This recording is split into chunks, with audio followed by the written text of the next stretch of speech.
भक्त और भगवान की कहानी। एक बार की बात है, एक इंसान जो था भक्ति करता और अपना काम करता, नित्य प्रति ऐसा ही करता रहता। लेकिन धीरे धीरे वो निराश होते चला जा रहा था, क्योंकि उसे अपने काम में तरक्की और सफलता नहीं मिल पा रही थी, जिसके वजह से वो अंदर ही अंदर कुढ़ रहा था। और उसके जो पड़ोसी थे वो सभी भी कहते थे कि भक्ति करते हो फिर भी आप पीछे हो। तो वो बहुत उदास रहने लग गया था, जिसके वजह से उसे निराशा ज़्यादा मन में उत्पन्न हो गई थी। एक दिन की बात होती है कि उसकी नौकरी भी छूट जाती है।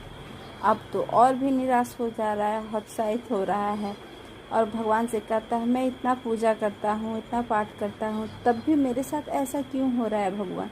भगवान आज आप मुझे दर्शन दो, इस समस्या का हल निकालो, मैं पूरी तरह आप पर ही डिपेंड हूँ। ऐसा कह कर के वो सो जाता है और सपने में उसे भगवान दर्शन देते हैं और भगवान कहते हैं कि अगर तुम्हारे पास समस्या का हल चाहते हो तो तुम्हारे घर के पास एक बरगद का पेड़ है, वहाँ पे तुम अपनी सारी समस्याओं को लिखकर वहाँ एक पोटली बनाकर रख देना और वहाँ से एक पोटली वापस लेकर आना, क्योंकि ये प्रकृति का नियम है कि जो चीज़ तुम वापस करना चाहते हो तो कुछ पाओगे।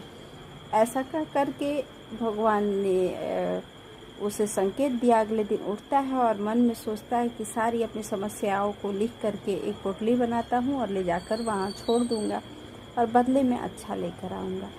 लेकिन जाकर वहाँ जब छोड़ता है और लेने की जब बारी आती है तो उसके मन में उत्पन्न होती है भाव, कहीं मेरे समस्या से भी ज़्यादा समस्या किसी ने अगर पोटली में बांध रखी होगी तो क्या होगा। और सबसे छोटी पोटली के पास जाता है और सोचता है, अगर ये मैं पोटली उठाता हूँ तो कहीं इसमें गंभीर बीमारी तो नहीं निकल जाएगी। फिर वहाँ से छूटता है और फिर दूसरी पोटली उठाता है।